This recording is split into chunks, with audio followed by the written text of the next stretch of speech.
Jonathan Lee Riches Investigates. I am in the town of Luling, Texas.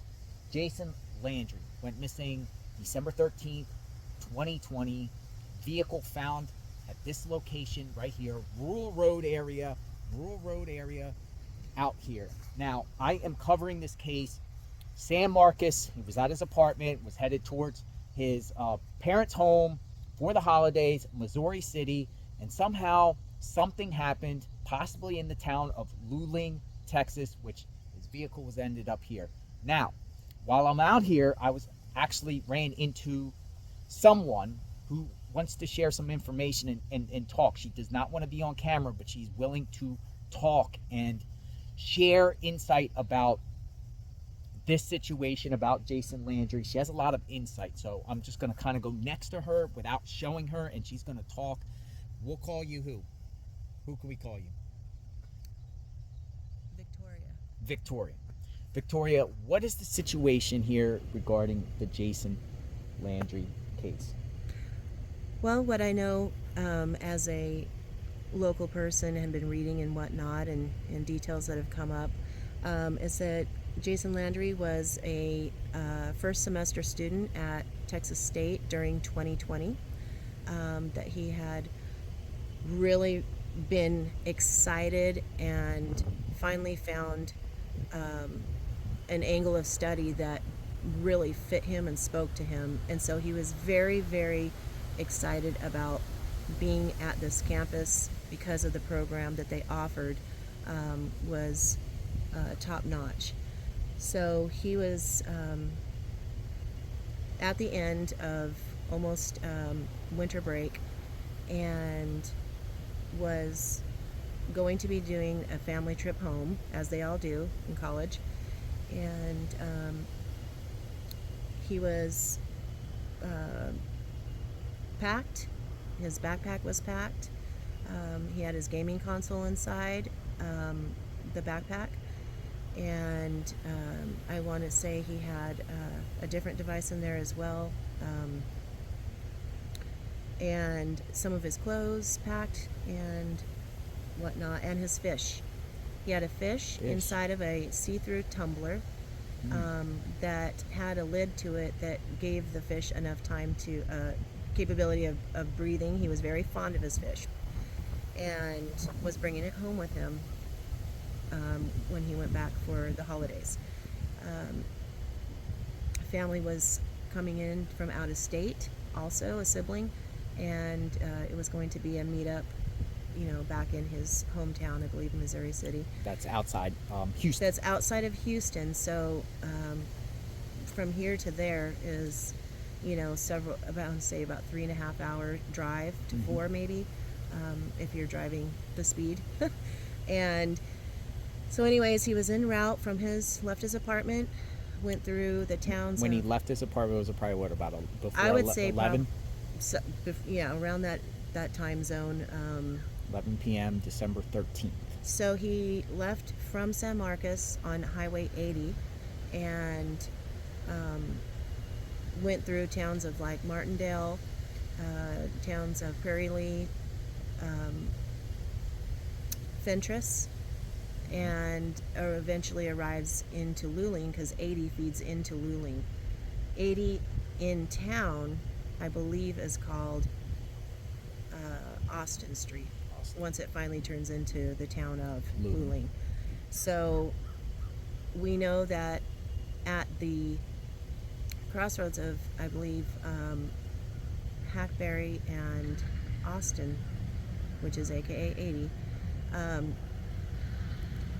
he lost. There is no more sign of him using his Waze app.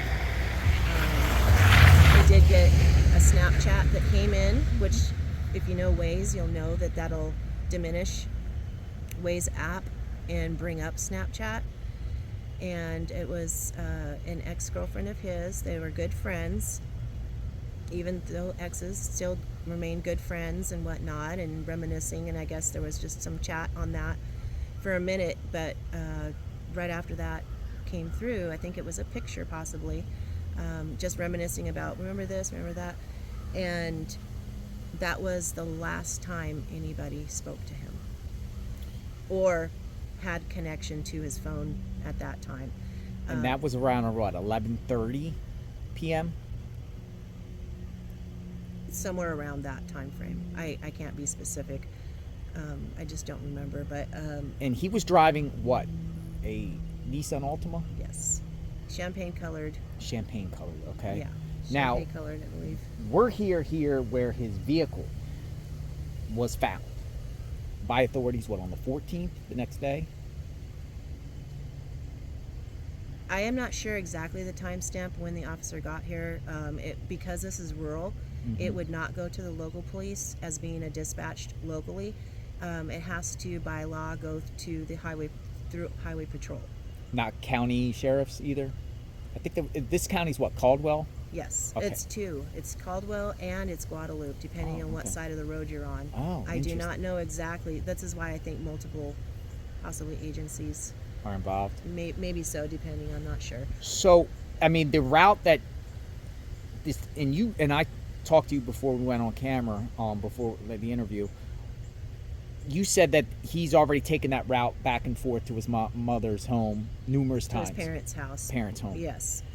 Twice before this. This would have been his third time. Third trip from So- San Marcos to Missouri City. Right. And it's a 3 to 5 minute entrance to Highway 10 to get to that, go home from the Luling town of where his location was at. If he had made a right, which he normally would have done. And yeah, and we're talking on Magnolia in East Yes, Austin. because Magnolia is going to be, I believe, 183, aka South to Right. I-10. And you just take a right, So- and you're on 10. We're right here north. Yes. We're on here on 2300 block of Salt Flat Road. It's a dirt road, and I will show you guys that in a second. How did this car end up here? That's a mystery. What do you think? Like, what theories? Like, what do you think maybe woulda, coulda have happened? Because you have a lot of analysis on this, and me talking to you, and you're out here just like me, trying to find answers.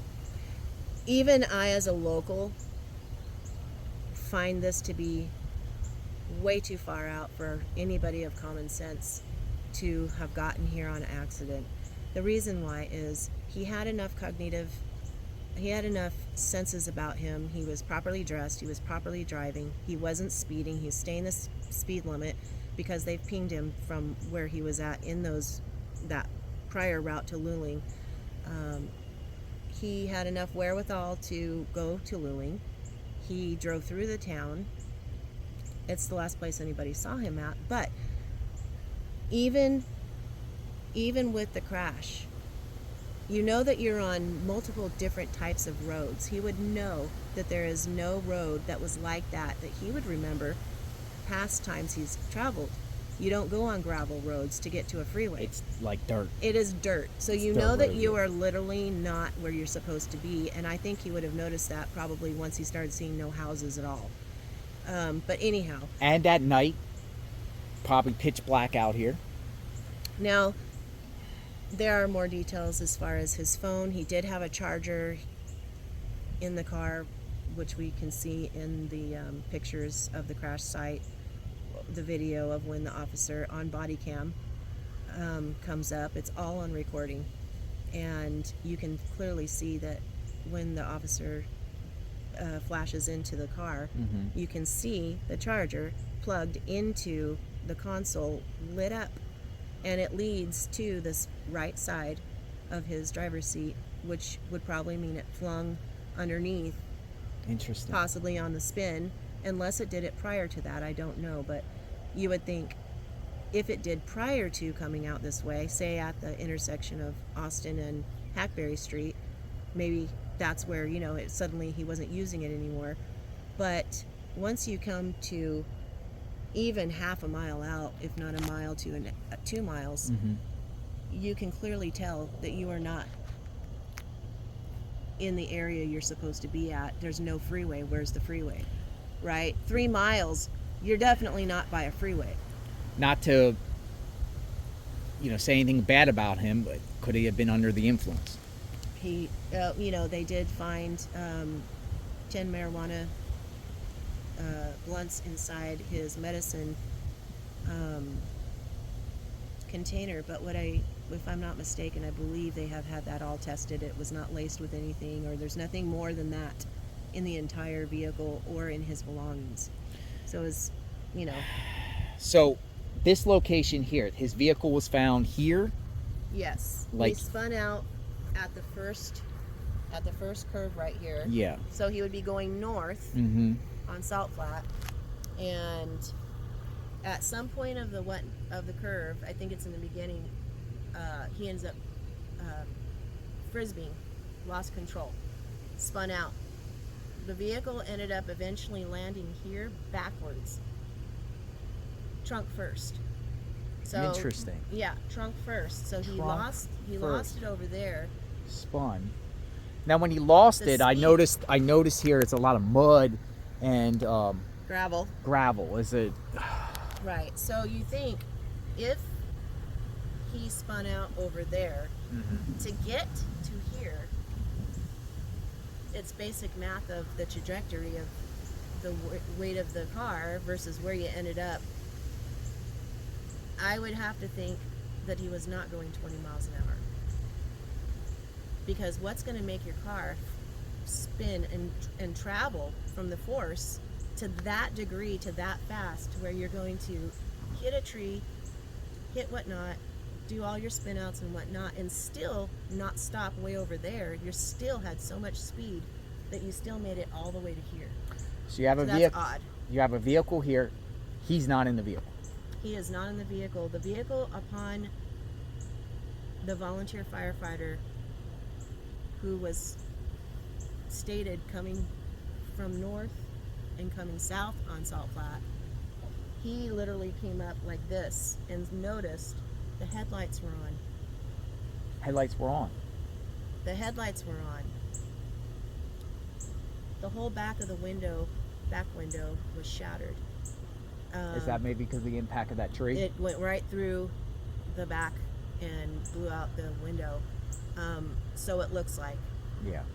And that is evidence that was in there. There's branches all inside the vehicle in the back window. But there's also areas of it that look pushed out. So that's interesting. But it was pinned up, driver's side against the barbed wire fence line. I'm going to spin this camera on. And making it a tight squeeze to get out. So they're saying some of his personal belongings were found away from the vehicle. Which way and where? South. South. South only. How far west south? side. Past that white truck there? Yes. Are we talking back at that house, by that house that was up there? It is between here and the house. They did a perspective on it. Originally, Kent, the father, thought it was 900 feet up, but he's now scaled it back to maybe 300, 200, 300 feet, football fields. So what side of the road was the personal belongings found? That's a good question. Reason why I ask, because is it possible before this car crashed that personal belongings were thrown out the window or something, or discarded? It's a good question, but there were no dirt on it. No dirt There's on it. no tire marks. And what, There's no scuffs, and it wasn't laid out. In other words, the shorts were. and what was the personal items? So the personal items that were found up ahead were a backpack. Mm-hmm. Inside of that, they found his wallet. Also, Credit cards? everything in it still. Nothing spent on his credit card? Nothing. Hmm. So, I believe, I don't know if it was the backpack first and the clothes after, but the clothes were in the middle of the road. Slides were in position of like this, and this one like this, but still flat. Okay. Then you have shorts. Yeah. Then you have, I believe, underwear. I That's don't know odd. if the shorts and the underwear were together or if they were separated. So shorts and underwear were and just then found the out. shirt, and under the shirt, and it looked like it was just taken off. Yeah. And under the shirt was his watch.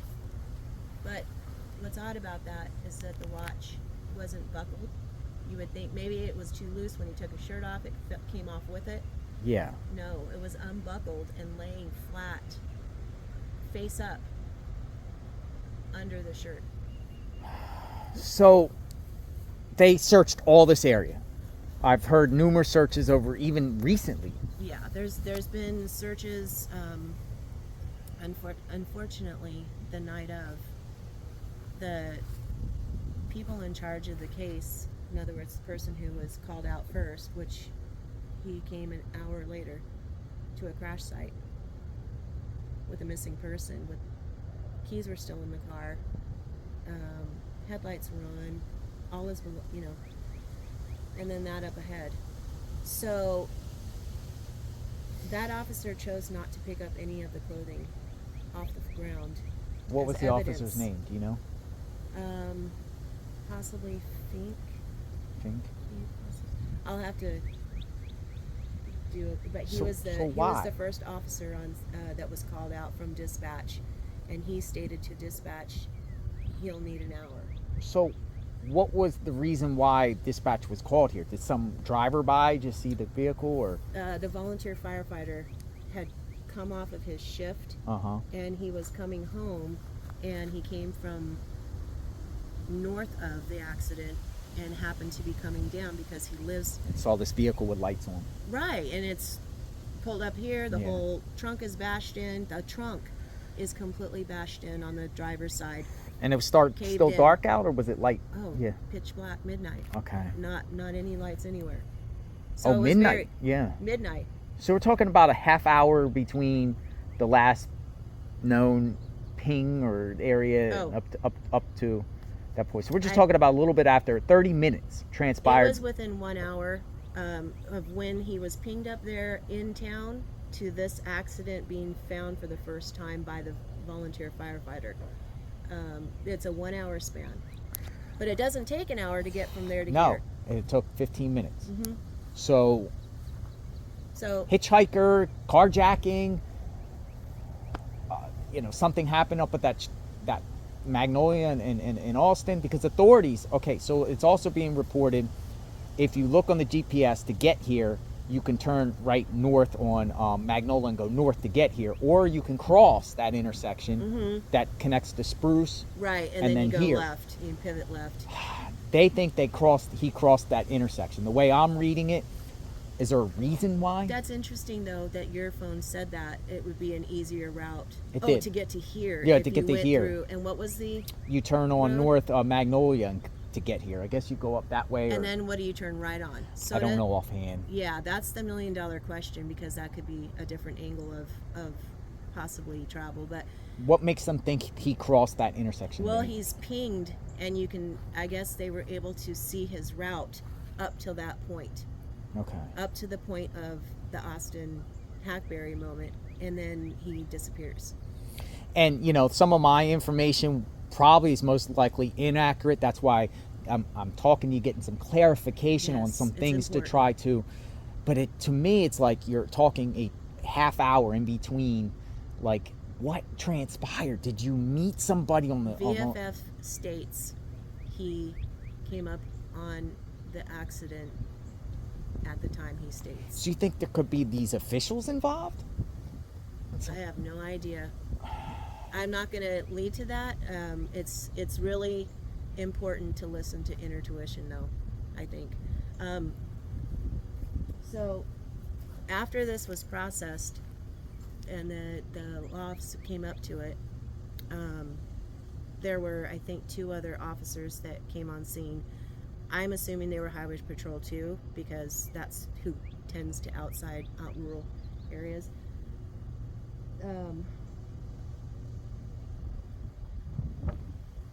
So, what Yeah. as the family? Do you know if the family's been here? Oh yeah, Yeah. definitely. They had to be out here. So when the officer left to go home, chose not to pick the clothes up.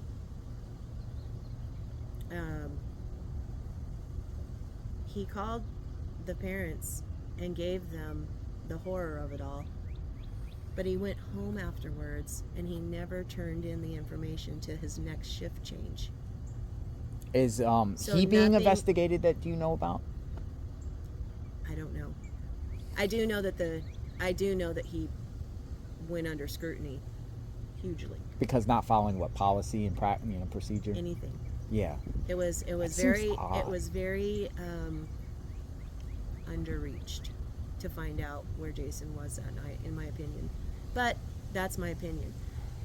Do you think this mystery will ever be solved? Depends on who did it, or I hate to say even that, who did it, because that's assuming that but it's been almost 3 years, not a sound from him ever. No action of any kind whatsoever. Nobody has seen him.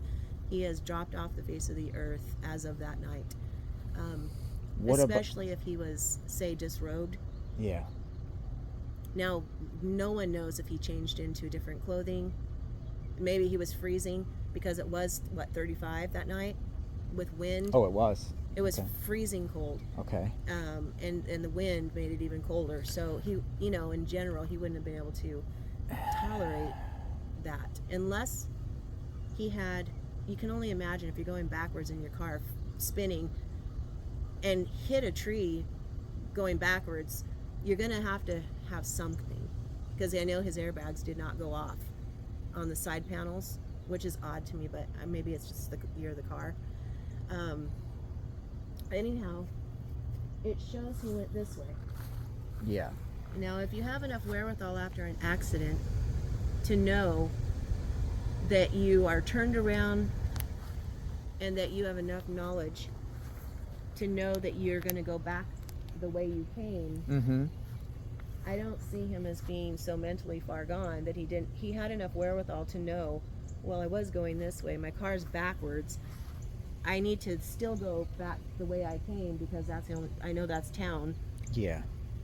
And that's just, in my opinion, probably why he was going back that direction, because he had enough wherewithal to know to do that. So the authorities search his Snapchats, and his whole phone. Was his phone found with him? So, while the officer is calling the parents, they're trying to find out phone information, right? So the parents are able to find out. Back up, the officers never went into his car. Never opened the door. Tried, just on the driver's side. On the passenger's front side. But I don't recall them checking any of the other doors. So what if he was suicidal? What if something happened where it was COVID year and been isolated in his dorm? They ended up not being able to go on campus. They had to shut down, and he had to stay in his dorm the entire time during COVID time. So, in coming back over here, he had places to go and people to see and things to do, and rambunctious and probably excited to socialize and meeting up with friends at his town, his old friends, And so he takes off going this way. They never process his clothes. They never go into his car to find a phone. I can see that the charger on the body cam, I still shot at it, and I'm able to see the charger is leading straight to the back end of his chair. Yeah. So when they come out here, parents, mind you, the officer knows it's going to be 3 hours at least before, and he is letting his parents know, you better get out here because it is cold and it is this and is that. But then after that, he left and went home and didn't tell the shift change. That's odd. He did not tell the shift change about the situation. So back to the phone, it was actually the parents that ended up finding his phone, which pinged to the tow yard after the fact. So the officer calls the tow yard right upon showing up to the crash. Doesn't do a crash scene, doesn't do The same officer. the first officer on scene who's calling the commands. He doesn't shore up anything to do with any evidence, although he does take the backpack with the pot in it because it had pot in it. But he didn't take the hat on the ground. Oh, there was a ball cap also. His ball cap. Everything that would have been on him was on the road in perfect unison as to someone possibly disrobed, or it was placed there for a reason. And that was not picked up.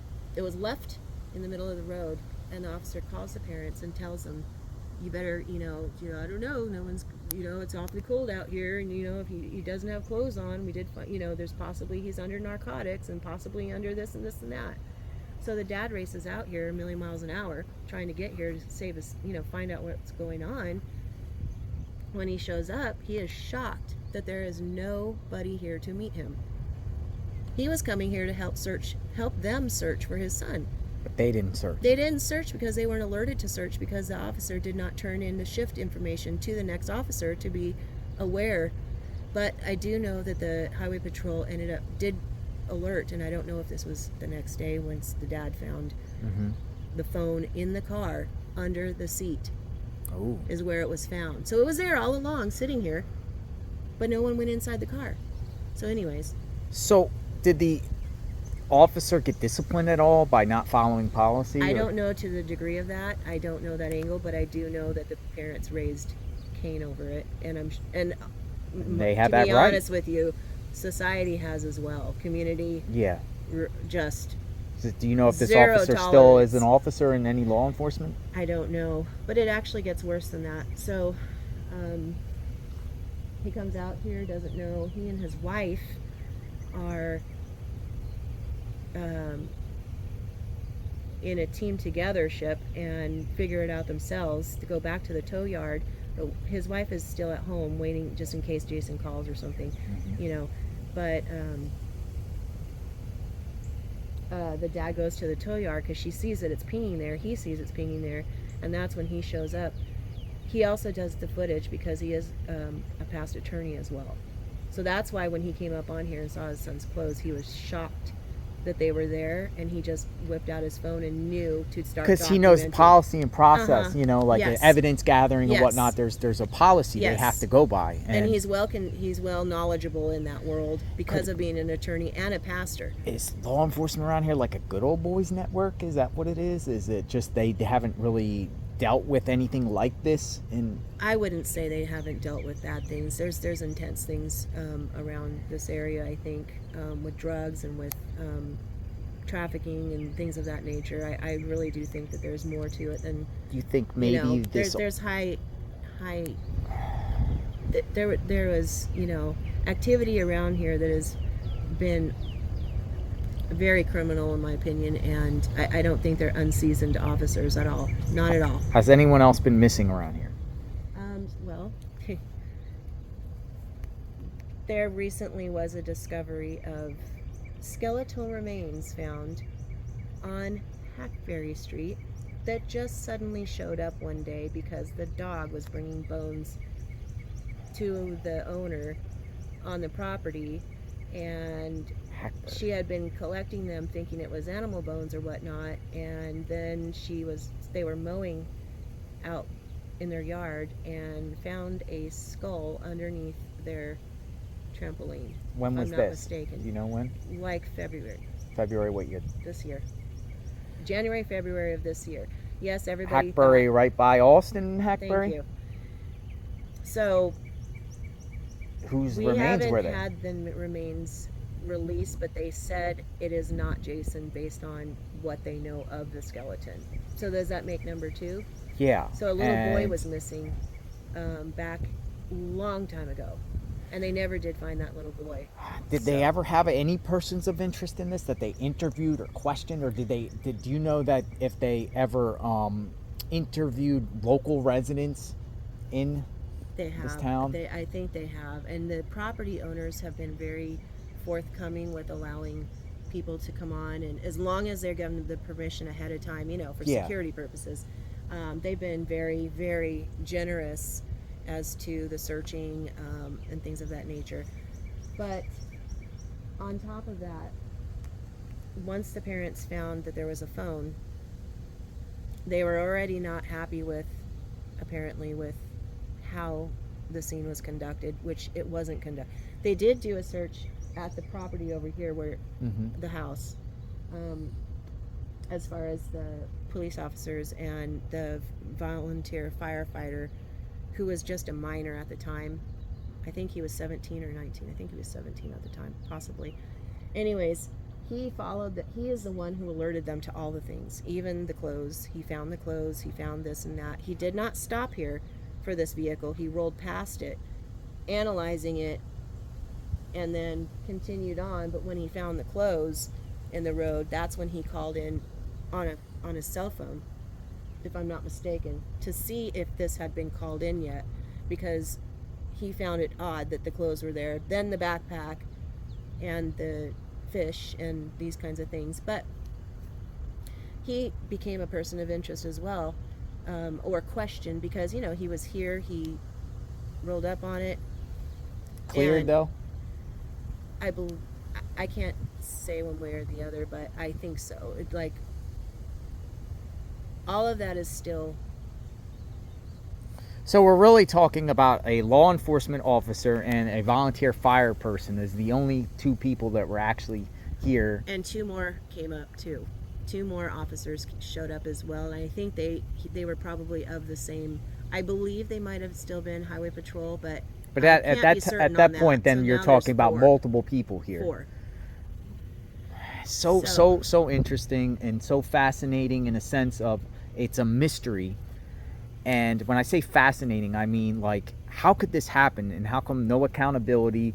And how come this remains a mystery? I can't imagine what the family's going through. I'm out here. I'm covering this case. But, Victoria, I appreciate any of the insight that you provided. Thank you for, sharing Absolutely. What's out there. Now, as far as the Hackberry address, do you know that address offhand?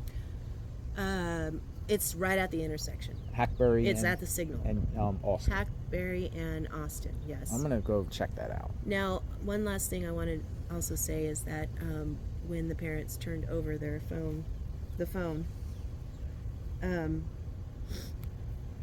for reasons that we cannot explain, I don't know how this could happen, but Kent, the father, Kent Landry, had made it very, very, very, very crystal clear to them, do not over password it so it doesn't erase or shut down the phone, because this is our last lifeline to our son, basically. And unfortunately, through the possession of hand-to-hand, someone erased it completely at the department. Fishy.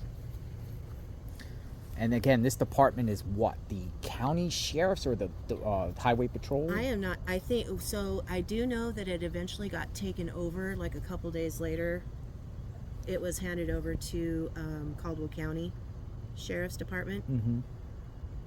And then after that, I believe it was now pulled into the AG, Attorney General, is who is now. Yeah, because they have the reward out. What, that's 20. How did it jump from 10 to 20? Yes. 10 to 20. That's how much community is involved in this around the world. So who's donating? Just community? Everybody. And then there's the number for the Texas Attorney General. Well, I'm going to keep covering this case. I appreciate your insight very, very much. And no, you're so welcome. Thank you. It was Victoria. She wanted to remain anonymous. She provided a lot. Like, what's going on with this case? I am out at the scene. Let me know what you think. I'm going to be looking around, bringing awareness to other locations centered around this case. Jason Landry, his family deserves answers and deserves accountability, and help bring closure to this family. Where is Jason? We'll talk soon, everyone. Be safe. God bless.